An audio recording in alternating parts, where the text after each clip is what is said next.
पिछले एक हफ्ते से मार्केट में खबर है कि रिलायंस परचेज कर सकता है बाइटडांस कंपनी के टिकटॉक एप्लीकेशन को। इससे इंडिया में वापस आने की गुंजाइश है टिकटॉक की, क्योंकि ओन्ड हो जाएगी एक इंडियन कंपनी से। आइए इस वीडियो में हम बात करते हैं कि क्या वाकई में रिलायंस जियो परचेज करने जा रहा है टिकटॉक को। क्या कोई चांस है टिकटॉक का वापस आने के लिए इंडिया में। इसके साथ ही टिकटॉक के ऊपर और कुछ आशंकाओं के बारे में भी हम इस वीडियो में चर्चा करेंगे। आगे बढ़ने से पहले दोस्तों हमारी इस वीडियो को लाइक अवश्य करें और ऐसी ही नई जानकारी युक्त वीडियोस के लिए हमारे चैनल को सब्सक्राइब करके हमसे जुड़ें। हेलो दोस्तों, नमस्कार। प्रयागराज से मैं प्रवीण महूलियार नई वीडियो में आप सभी का स्वागत है। आप सभी को बता दूं, अभी हाल ही में आई एक रिपोर्ट वॉल जर्नल के हिसाब से टिकटॉक कुछ गलत काम कर रहा था। यूएस में ही नहीं, पूरे दुनिया में वो यूजर्स का डेटा कलेक्ट कर रहा था। लगभग 18 महीनों तक उसने किया भी।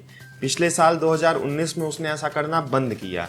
गूगल और एप्पल कंपनी ने 2015 में कहा था कि कोई भी एप्लीकेशन जो कि गूगल और एप्पल कंपनी के प्ले स्टोर्स पे या ऐप स्टोर पे लिस्टेड हैं, वो यूजर्स का डेटा कलेक्ट नहीं कर सकता। डेटा जैसे कि मैक एड्रेस, आईपी एड्रेस, ये सब कलेक्ट करके स्टोर नहीं कर सकता है। पहले ही मनाही हो गई थी, लेकिन फिर भी एक लूप होल से टिकटॉक ने ऐसा किया। इसका पर्दाफाश अभी हुआ है, लेकिन टिकटॉक फिलहाल के लिए बंद कर दिया था 2019 में। तो ये बिल्कुल अच्छी बात नहीं है। पिछले कुछ हफ्तों से चल रहा है यूएस में भी एक प्रोपोगंडा कि यूएस गवर्नमेंट, मतलब कि डोनाल्ड ट्रंप सरकार, बैन कर देगी बाइटडांस के सभी एप्लीकेशंस को यूएसए में। वीचैट को भी बंद कर देगी यूएसए में, क्योंकि चाइना का तनाव इस समय न ही केवल इंडिया से है बल्कि और भी देशों से है। अभी वो खतरा मंडरा रहा है, अभी तक बैन नहीं हुआ है, जल्दी बैन हो सकता है। इसी बीच ये भी खबर आई कि माइक्रोसॉफ्ट जल्दी परचेज कर सकता है बाइटडांस के टिकटॉक एप्लीकेशन को, ना ही केवल यूएस में पर और भी कंट्रीज में। इससे उनके ऊपर बैन होने का खतरा हट सकता है। फिलहाल के लिए ये टिकटॉक के ऊपर पूरी दुनिया भर की खबरें थी। अब हम बात करते हैं इंडिया की। मुझसे भी किसी ने चर्चा की कल कि रिलायंस अगर परचेज कर लेगा टिकटॉक को तो फिर टिकटॉक इंडिया में वापस आ जाएगा। क्योंकि टिकटॉक की बैन होने की वजह, इनफैक्ट 59 ऐप्स की बैन होने की वजह ये थी कि हमारे कंट्री का प्राइवेसी या डेटा या फिर सिक्योरिटी इनहेल किया जा रहा है, क्योंकि ये सब चाइनीज ऐप्स हैं। तो अगर ये सारी ऐप्स चाइनीज ना होकर इंडियन हो जाएं तो फिर कैसे हमारे डेटा या सिक्योरिटी को नुकसान होगा।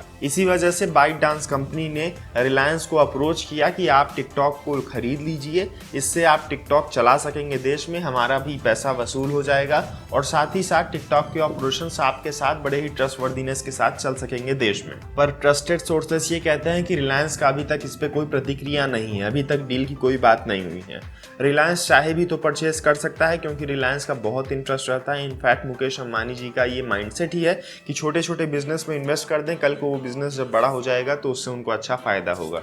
अभी कल ही ये खबर आई है कि नेटमेट्स जो कंपनी है जो कि मेडिसिन सप्लाई करती है घर घर पर, उसमें 620 करोड़ रुपए रिलायंस ने इन्वेस्ट किया। ईशा अंबानी का कहना है कि इससे देश में मेडिसिन की सप्लाई काफ़ी आसानी से होगी और नेटमेट्स में 100% ओनरशिप उन्होंने ले लिया है। नेटमेट्स की पेरेंट कंपनी वाइटलिक हेल्थ केयर में 60% ओनरशिप उन्होंने ले लिया है, मात्र 620 करोड़ इन्वेस्ट करके।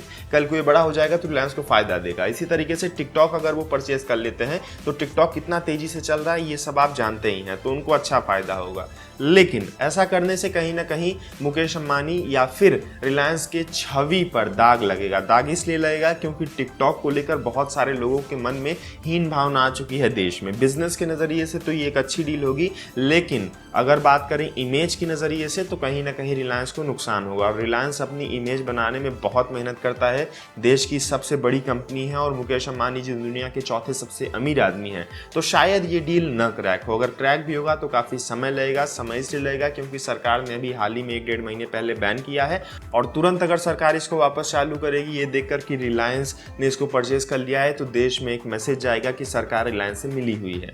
तो इसलिए अभी इन चीज़ों में समय होगा। आप सोच रहे हैं कि टिकटॉक जल्दी आ जाएगा, तो ऐसा कुछ नहीं है। जियो टॉक नाम का जो कुछ फेक एप्लीकेशन भी चल रहे हैं मार्केट में कि जियो ने टिकटॉक को परचेज कर लिया, ऐसा वैसा, वो सब चीज़ें भी फेक हैं, उन पर भरोसा ना करें। फिलहाल के लिए इतनी खबरें थी। मुझे उम्मीद है आप सारी बातें समझ गए होंगे। फिर कुछ नया अपडेट आएगा तो मैं आप सभी को सूचित कर दूंगा। अभी के लिए दीजिए मुझको इजाज़त। जय हिंद, जय भारत।